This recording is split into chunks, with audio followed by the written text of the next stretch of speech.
Charlie, j'aimerais que tu abordes l'affaire Jennifer Marie. C'était une amie et elle a été assassinée quand nous étions au collège. Paix à son âme. En mars 2001, la vie d'une famille rémoise bascule. Le 20 mars de cette année-là, Jennifer Marie, une collégienne de 14 ans, est retrouvée morte à son domicile dans la rue Michel-Simon, à Reims. C'est sa mère, Corinne Coutin, 34 ans, qui découvre le corps ensanglanté de sa fille dans le salon. L'autopsie va révéler 8 plaies de couteau, dont certaines très profondes. Le tueur s'est déchaîné, mais aucun signe d'agression sexuelle n'est constaté, aucune effraction n'est relevée et curieusement, 6 600 francs en espèces restés en évidence dans un tiroir n'ont pas été volés. L'enquête commence et elle va durer plus de 20 ans. Jennifer Marie est devenue une figure silencieuse des affaires non résolues, un cold case glaçant qui semble échapper à toute logique. Qui a tué Jennifer ? Pourquoi ? Était-ce un proche, un inconnu, une vengeance, un coup de folie ? Malgré les années, les empreintes ADN, les pistes et les rebondissements, l'affaire reste aujourd'hui encore un mystère. Dans cette vidéo, je vais vous plonger dans l'une des affaires les plus troublantes de ces 20 dernières années en France. Une affaire où la vérité semble à portée de main, mais toujours hors d'atteinte. Voici entre autres l'histoire de Jennifer Marie, la collégienne poignardée en plein cœur de son foyer. Une enquête gelée dans le temps, jusqu'à aujourd'hui.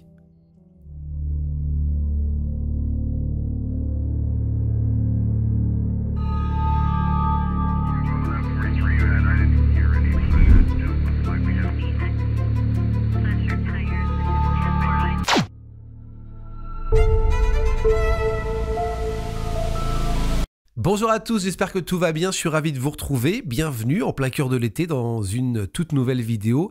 On va aborder 2 affaires aujourd'hui, vous savez que j'aime bien faire ça de temps en temps, rassembler 2 histoires, même si vous allez le voir, les 2 histoires n'ont aucun lien l'une avec l'autre.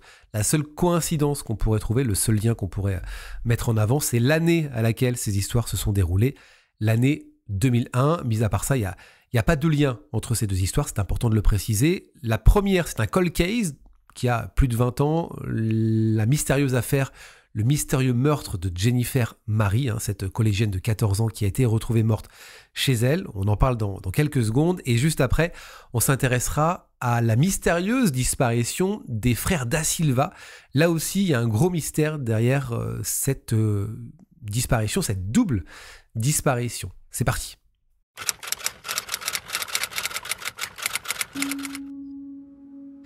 Il y a des visages qu'on croise sans vraiment les voir, des jeunes filles discrètes, studieuses, qui grandissent dans l'ombre sans fracas, sans scandale. Jennifer Marie, 14 ans, était l'une d'entre elles. Nous sommes en 2001, à Reims, dans le quartier Orgeval. Un grand ensemble de barres d'immeubles typiques des banlieues françaises, construites dans les années 60-70. Ici, les familles sont modestes, les voisins se croisent sans toujours se connaître. Ce n'est pas un quartier à problème, mais ce n'est pas non plus un cocon. Jennifer vit avec sa mère Corinne et ses 3 frères dans un appartement ordinaire au 4e étage. Le père n'est plus là depuis longtemps. Corinne élève ses enfants seule, elle jongle entre petits boulots, rendez-vous administratifs et les fins de mois souvent difficiles. Jennifer, c'est l'aînée de la famille, celle qui donne l'exemple, celle sur qui on compte. Elle n'a que 14 ans mais déjà un sens des responsabilités. Elle aide à préparer les repas, elle surveille ses frères, fait ses devoirs sans qu'on ait besoin de lui rappeler.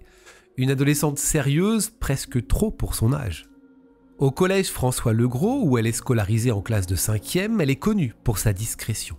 Une élève régulière, pas brillante mais attentive, aucun problème disciplinaire de son côté, aucun conflit. Juste une élève normale.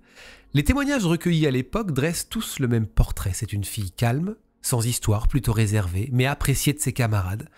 Pas de signe de harcèlement, pas de conflit en cours, pas de petit copain officiel, même si elle avait un petit copain qui s'appelait Renaud, elle vient tout juste de se séparer, mais rien d'anormal finalement à son âge. Jennifer n'est pas une adolescente à la dérive, ni une adolescente en crise. Et c'est justement ce qui va rendre ce dossier très troublant, parce que rien, absolument rien, ne laissait présager ce qui allait arriver. Le jour du drame, le mardi 20 mars 2001, Jennifer rentre normalement du collège vers 15h30. Sa mère n'est pas présente, elle est sortie s'occuper de ses propres parents et ses 3 frères sont encore à l'école. Vers 17h30, Corinne Coutin, donc la mère de Jennifer, rentre chez elle. Elle passe la porte d'entrée. Elle appelle une première fois sa fille sans réponse. Elle se dit qu'elle est peut-être au téléphone ou en train de regarder la télé dans le salon. Mais en arrivant au salon, c'est l'horreur. Elle découvre Jennifer gisant dans une flaque de sang, sur le carrelage, au pied de la table de la salle à manger. Plus tard, elle expliquera ceci dans une interview. J'ai pensé qu'elle avait eu un malaise. Je me suis approchée, j'ai soulevé son maillot et j'ai vu 2 trous près du cou.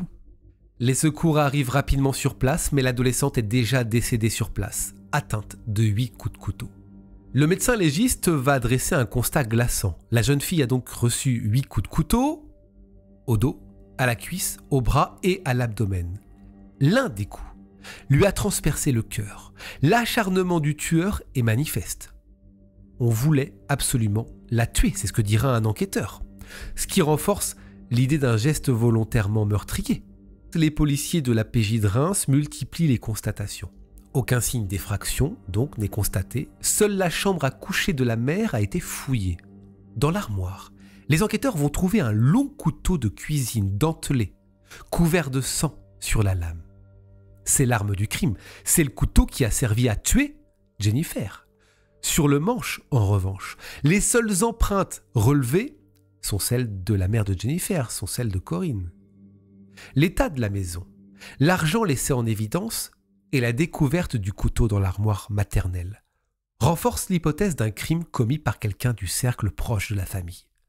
Les policiers pensent en effet que Jennifer n'aurait pas laissé encore une fois entrer un inconnu. Par ailleurs, rien n'indique une violence sexuelle. Jennifer porte simplement les traces de coups. Les médecins notent qu'aucune lésion sexuelle n'est constatée. Le scénario le plus vraisemblable, encore une fois, c'est qu'elle a ouvert à une connaissance de confiance avant d'être agressée. C'est le scénario que privilégient les enquêteurs. Dès le lendemain du meurtre, les regards vont se tourner vers Corinne Coutin, la mère de Jennifer. L'arme du crime dans sa propre armoire, le fait que sa fille ait été retrouvée à son propre domicile, ses empreintes sur le manche du couteau, il n'en faut pas plus pour éveiller la méfiance du capitaine de la PJ de l'époque. C'est alors que des détails sur sa vie privée vont ressurgir. Corinne est mère célibataire, les enquêteurs apprennent qu'elle aurait déjà levé la main sur ses enfants et surtout, ils apprennent qu'une dispute aurait éclaté entre elle et Jennifer la veille du drame. La piste de la mère devient sérieuse. Mais rapidement, un élément essentiel surgit. Corinne dispose d'un alibi solide. Au moment probable du meurtre, elle se trouvait où ? Chez sa propre mère, pour un rendez-vous médical. Je vous l'ai dit plus tôt, elle devait s'occuper de l'un de ses parents. Plusieurs membres de sa famille vont confirmer sa présence sur place. Son avocat, maître Emmanuel Ludo, insistera en disant que le créneau horaire écarte toute implication de sa cliente. Faute de preuves concrètes, la PJ finit par abandonner cette piste. Corinne est blanchie. Elle coopère ensuite pleinement avec les enquêteurs pour relancer d'autres pistes. Mais encore une fois, son avocat dénonce un début d'enquête qu'il juge biaisé. Il explique que c'est une faute grave de la part des policiers. Pendant qu'il la soupçonnait, des preuves ont peut-être été perdues. Avec la mère donc écartée, les enquêteurs de la PJ se tournent vers l'entourage de la famille et on s'intéresse à la vie, encore une fois, privée de Corinne. On pense qu'il faut aller chercher de ce côté-là. L'intérêt se focalise sur les 2 amants connus de Corinne Coutin. Elle fréquentait 2 hommes régulièrement, l'un après l'autre. Le premier, qui je crois s'appelle Pierre, en tout cas c'est le nom qui a été donné dans les médias, a un alibi crédible et il est rapidement éliminé. Le second suscite plus de soupçons. Il s'appelle Franck. C'est un viticulteur local marié avec lequel Corinne entretenait une liaison secrète. Et il y a plusieurs éléments troublants qui entourent ce Franck et qui entourent sa relation avec Corinne. Il faut savoir que Corinne était assez accrochée à cet homme. Leur relation était un peu tumultueuse dans la mesure où Corinne avait peur qu'il la quitte, que jamais il ne vienne avec elle, qu'il préfère rester avec sa femme. En fait, Corinne le menaçait. Elle le menaçait de dévoiler leur liaison en montrant une cassette vidéo compromettante, une sextape qu'ils avaient filmée, qu'ils avaient enregistrée tous les deux. Si jamais il décidait de la quitter, elle montrerait tout à sa femme. C'est ce mobile potentiel de vengeance qui explique que la police s'intéresse à lui, à ce Frank. On apprend qu'il s'est rendu le jour du crime au domicile de Corinne, ça c'est étrange, officiellement pour déposer une carte, sans réussir à le localiser lors des premières heures d'enquête. En février 2002, sur la foi de ces indices, Frank est placé en garde à vue. Durant les interrogatoires, il multiplie les versions et affiche un comportement évasif. En février 2002, sur la foi de ces indices, Frank est placé en garde à vue. Durant les interrogatoires, il multiplie les versions et affiche un comportement évasif, notamment concernant les horaires du meurtre. La question que les policiers lui posent, c'est « Où étiez-vous lors du meurtre ?» En tout cas, entre 14h et 17h ce jour-là. Il n'arrive pas à répondre parce qu'il n'a pas d'alibi. Il est alors placé en détention provisoire. Le climat médiatique de l'époque alimente l'idée d'un châtiment amoureux. On évoque même qu'il aurait tué Jennifer pour se venger de Corinne. Pour la presse et pour le grand public à l'époque, ce Frank est clairement mêlé au meurtre de Jennifer. Cependant, il nie toute implication et avec l'aide de son avocat, il fait appel de sa mise en examen. Après 6 ans de procédure, la chambre de l'instruction de Reims va rendre un arrêt en mai 2008. Les juges considèrent que les charges contre Frank sont insuffisantes pour le juger aux assises. L'absence de toute empreinte ou ADN de Frank sur les lieux du crime est pointée comme un indice majeur de sa bonne foi. Il est donc libéré et blanchi, il ne sera jamais jugé. La justice ne peut pas établir son rôle précis dans le meurtre. Il n'a aucun alibi, encore une fois. Les seules traces matérielles sur lesquelles il pouvait se défendre, c'est un ticket de consommation dans un bar, le jour du meurtre. C'est ça en fait qui fait aussi office d'alibi pour le magistrat. Depuis, Frank a bénéficié d'une expertise psychologique favorable dans laquelle il est décrit, je cite, comme étant un homme très attaché à sa femme et à ses propres enfants, exempt de perversion sexuelle. L'absence de preuves matérielles a finalement conduit la chambre d'instruction à délivrer une ordonnance de non-lieu en faveur de Frank.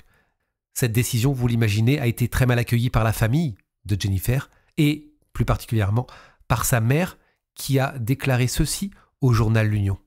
C'est difficile de croire en la justice après ça. Moi-même, je me suis retrouvée en garde à vue. Des personnes connaissent la vérité mais se taisent. J'ai encore eu la chance de ne pas être en prison à leur place. J'ai ma conviction, mais elle ne changera rien. Je ne suis bonne qu'à me taire et à souffrir. Ou alors, me faire justice moi-même et rejoindre Jennifer. Au total, en dehors de cette mise en examen, désormais classée sans suite, aucun autre suspect n'a jamais été renvoyé devant une cour d'assises. Le dossier est rendu à l'instruction et faute de coupable arrêté, les juges d'instruction n'ont pu prononcer de condamnation. L'enquête est formellement toujours ouverte. Le parquet de Reims conduit l'instruction depuis 2001. Puis le dossier est confié au pôle Cold Case de Nanterre pour relancer l'enquête avec de nouvelles analyses, puisque les analyses technologiques et les progrès scientifiques surtout avancent vite durant ces années. Plus de 20 ans après les faits, l'espoir de résoudre l'affaire passe par l'identification du meurtrier au moyen des nouvelles technologies ADN. Des traces biologiques féminines de la victime et de sa mère étaient déjà connues, mais 2 traces ADN masculines ont été découvertes récemment. L'une sur le jean de Jennifer, l'autre à l'intérieur de la maison, sur un objet qui n'a pas été mentionné. Ces profils génétiques appartiennent manifestement à l'assassin. Mais, je le redis, n'ont pas encore matché avec le fichier national des empreintes. Ça veut dire qu'à l'heure actuelle, on a un profil génétique, mais tant que le meurtrier et l'assassin n'est pas fiché, parce qu'il n'a jamais été fiché finalement, tant qu'il ne recommet pas un délit où son ADN sera mêlé, on ne l'identifiera jamais. Aujourd'hui, vous le voyez, les seuls éléments tangibles restants sont ces ADN masculins. La mère de Jennifer, Corinne, et les enquêteurs espèrent qu'ils permettront un jour de remonter jusqu'au meurtrier. Le pôle Cold Case de Nanterre, créé pour traiter les affaires anciennes, continue encore aujourd'hui d'examiner le dossier avec attention. Chaque nouvel avancement, chaque étude de traces ou chaque analyse médico-légale s'accompagne d'appels à témoins dans les médias, relancés périodiquement par des podcasts d'investigation ou des émissions télévisées sur les affaires non résolues. L'affaire Jennifer Marie demeure un mystère douloureux. Aucune personne n'a été jugée pour ce crime. Le mobile et l'identité de l'assassin restent inconnus. Corinne Coutin, qui a longtemps été suspectée, puis blanchie, souffre toujours de ne pas connaître la vérité sur la mort de sa fille. Son avocat déplore que l'enquête ait oublié un homme et laissé filer des preuves importantes dans les premiers temps. De fait, l'instruction reconnaît implicitement que des pistes ont pu être mal orientées. L'échec judiciaire de ce dossier révèle les limites des investigations quand les indices sont maigres. Cette affaire est emblématique des cold cases en France. Elle montre la difficulté à élucider un meurtre ancien sans témoin direct et avec un seul suspect finalement innocenté. Elle souligne aussi l'importance des avancées scientifiques pour relancer des enquêtes oubliées. Enfin, elle soulève une réflexion plus large sur la persévérance de la justice et des médias à maintenir l'attention sur des victimes dont les familles méritent des réponses. Jusqu'à ce que ces pistes ADN livrent leurs secrets, le mystère de la mort de Jennifer Marie reste entier. Une énigme judiciaire qui hante toujours le système pénal et les passionnés de true crime. Pour l'avocat de Corinne Coutin, encore une fois, c'est un homme qui a fait ça. Un homme qui n'est pas fiché. Il faut donc attendre que ça matche.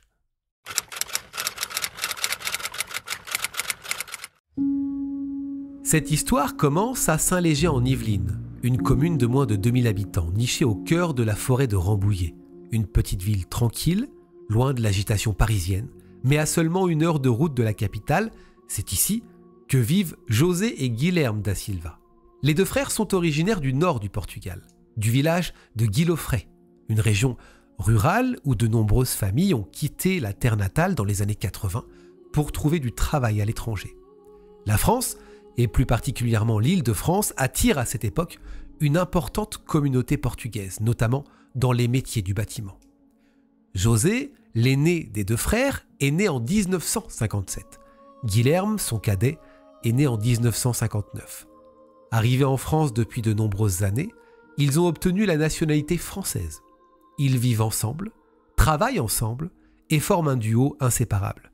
Tous 2 sont maçons, employés sur divers chantiers dans la région parisienne.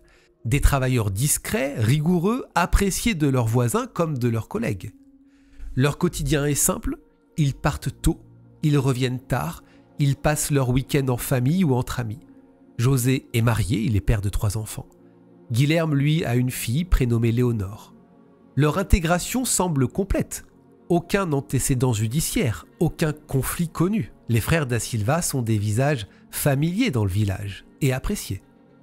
Mais à la fin des années 90, un événement va venir troubler cette stabilité. Les 2 frères entament une procédure au prud'homme contre leur ancien employeur, une société de maçonnerie dirigée par 2 frères portugais également. Ils dénoncent un travail dissimulé, des heures non payées et un licenciement abusif. En 2001, après plusieurs années de bataille, José et Guilherme obtiennent gain de cause. Le jugement est en leur faveur. Plus de 100 000 € d'indemnité leur sont accordés. Ça, c'est une victoire importante. Mais elle va aussi attirer l'attention sur eux. D'autant plus qu'ils comptaient récupérer cette somme très prochainement, avant qu'ils ne disparaissent. Dans le village, certains évoquent une certaine tension autour de ce procès. Rien d'officiel, mais des bruits courts. Un proche de la famille dira plus tard qu'ils avaient gagné, mais qu'ils sentaient que ça ne plaisait pas à tout le monde. Ils faisaient attention. Ce contexte à la fois paisible en apparence, mais tendu en coulisses, va prendre une dimension tragique quelques jours plus tard. 25 mai 2001. Comme chaque matin de semaine, José et Guilherme da Silva se lèvent tôt. Il est environ 7h30 quand ils quittent leur maison de Saint-Léger-en-Yvelines, direction Paris. Plus précisément, un chantier situé dans un immeuble haussmannien du très huppé 7e arrondissement. Ce chantier, ils le connaissent bien. Ça fait plusieurs semaines qu'ils y travaillent. Il s'agit de travaux de rénovation dans un appartement privé. Le genre de mission que les 2 frères maîtrisent parfaitement. Maçons expérimentés, méthodiques, ils sont appréciés pour leur sérieux. D'après leurs collègues, ils arrivaient souvent les premiers vers 8h45, parfois même avant l'heure. Mais ce vendredi-là, personne ne les voit arriver. Aucune trace des 2 frères à l'entrée du bâtiment. Aucun ouvrier ne se souvient les avoir croisés. Aucun signe de leur Peugeot 306 Blanche, dans le quartier. Leur absence, d'abord perçue comme un contretemps, devient rapidement préoccupante. Les Da Silva sont ponctuels, fiables. Ne pas prévenir, ce n'est pas leur genre. Dans l'après-midi, la famille tente de les joindre, mais sans succès. Le soir, toujours aucun signe, et le lendemain, l'angoisse monte. La famille prévient les autorités. Une enquête est alors ouverte. Les gendarmes se rendent au domicile des deux frères. Tout est en ordre, pas de traces de lutte, rien ne laisse penser à une fugue ou à un départ volontaire. Leurs affaires sont là, leurs papiers aussi. On commence à fouiller les alentours, les bois, les routes secondaires, les fossés. Des chiens pisteurs sont appelés, mais rien. À Paris, les enquêteurs essaient de reconstituer leur itinéraire, mais la capitale n'offre aucune image, aucun témoin, ils ne sont jamais passés par là ou alors de manière invisible. La voiture, elle aussi, reste introuvable, pas de traces dans les fourrières, ni dans les bases de données des radars ou des péages. On a un véhicule entier qui a disparu.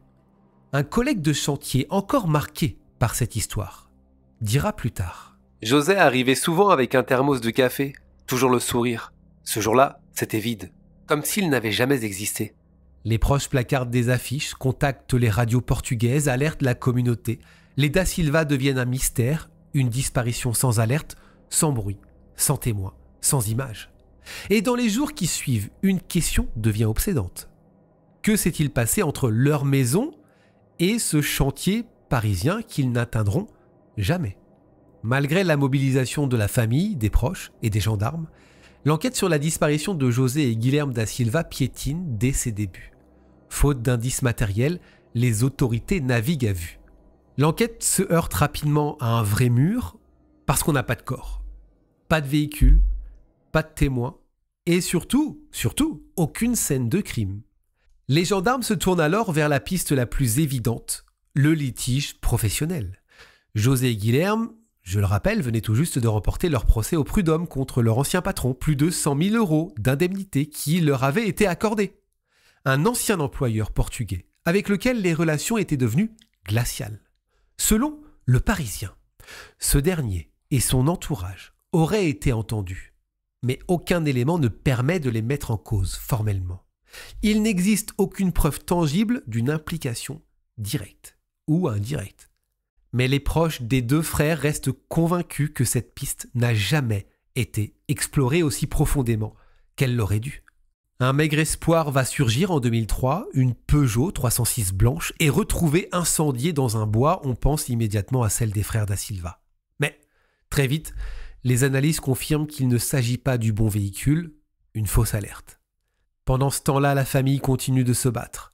Léonore, la fille de Guilherme, alerte les médias, écrit aux magistrats, sollicite les ambassades, sans relâche, car pour elle, l'oubli serait la pire des morts.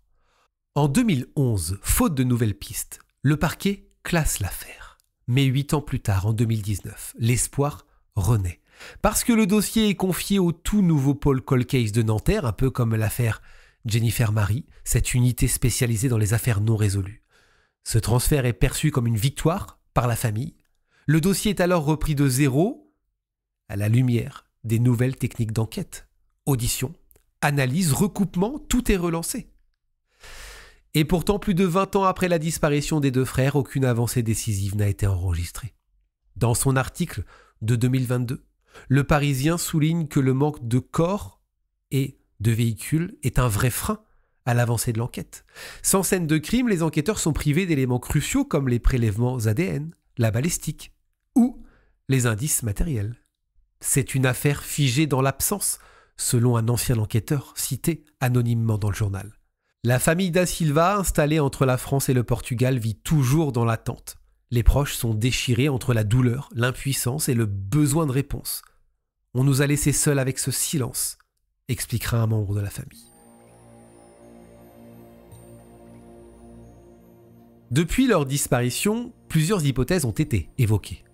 Certaines paraissent plausibles, d'autres, vous allez le voir, plus hasardeuses. Mais aucune jusqu'à aujourd'hui ne permet de lever le voile sur ce double mystère.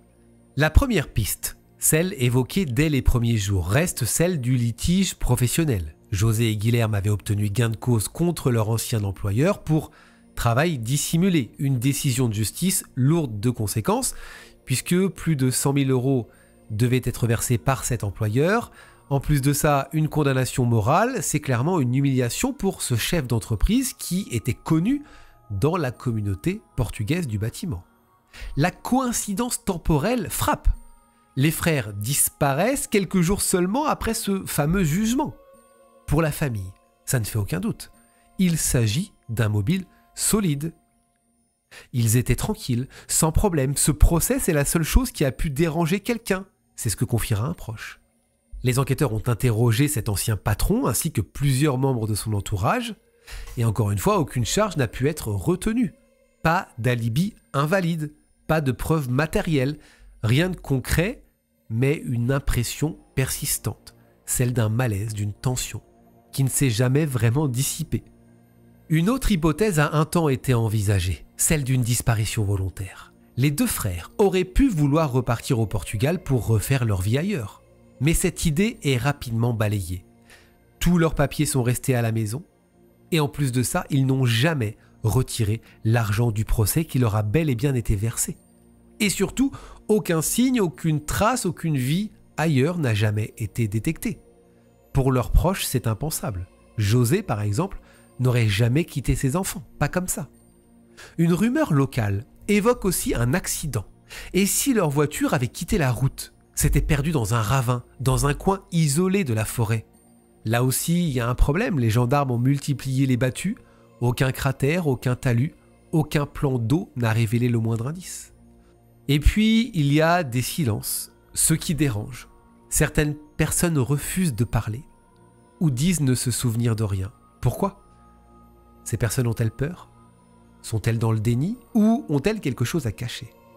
Léonore, la fille de Guilherme, continue de s'interroger.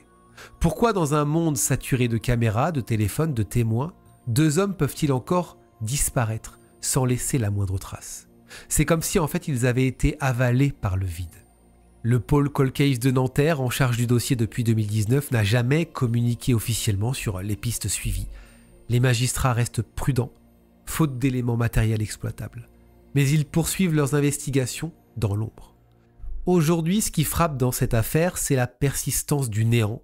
Pas de corps, pas de voiture, pas de témoins, pas d'appel.